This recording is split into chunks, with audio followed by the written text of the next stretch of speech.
Hello and welcome to my top 10 books for 2025. I challenged myself to read more than I've ever read in 2025. Currently, I've read 63 books this year, and these are the top 10 of all of those books. In no particular order, the first book that we have is Nausea by Jean-Paul Sartre. This is an existentialist novel which follows Anton as he begins to uncover this unsettling feeling which he terms as nausea. The next book that I loved this year was East of Eden by John Steinbeck, and this is a multi-generational family drama, and it asks important questions about the human condition and whether we are destined for evil. The next book that I read and loved this year is The Secret History by Donna Tartt, and this is a dark academia novel which follows a group of students in an elite New England college. We follow them along this sort of murder mystery / thriller. The next books that I read and loved, I'm counting as one because they're part of the same series. This is the first two books of the Neapolitan Quartet by Elena Ferrante. These books are following two young girls and we follow them throughout their childhood. This book is honestly one of the best portrayals of girlhood emotions that I've ever seen. The next book that I loved this year was also by Elena Ferrante,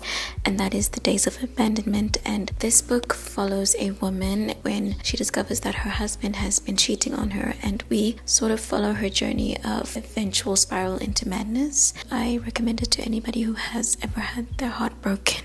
The next book that I read and loved this year was Written on the Body by Jeanette Winterson, and this is a romance novel. It is more so a story about love. This book is written in an incredibly stream of conscious way, and it has some of the most beautiful lines that I've ever read about love. The next book that I loved this year was A Little Life by Hanya Yanagihara, and this book requires absolutely no introduction. It is super popular and it is probably one of the most devastating books that I have ever read. The next book that I really loved this year was All's Well by Mona Awad, and this novel follows a theatre teacher that is putting on All's Well That Ends Well by Shakespeare, and this book has so many amazing Shakespearean themes, and yes, this does feature a woman's descent into madness again, so I think that's definitely one of my favorite themes this year. Next up we have Babel by R.F. Kuang, and this is a fantasy novel which uses a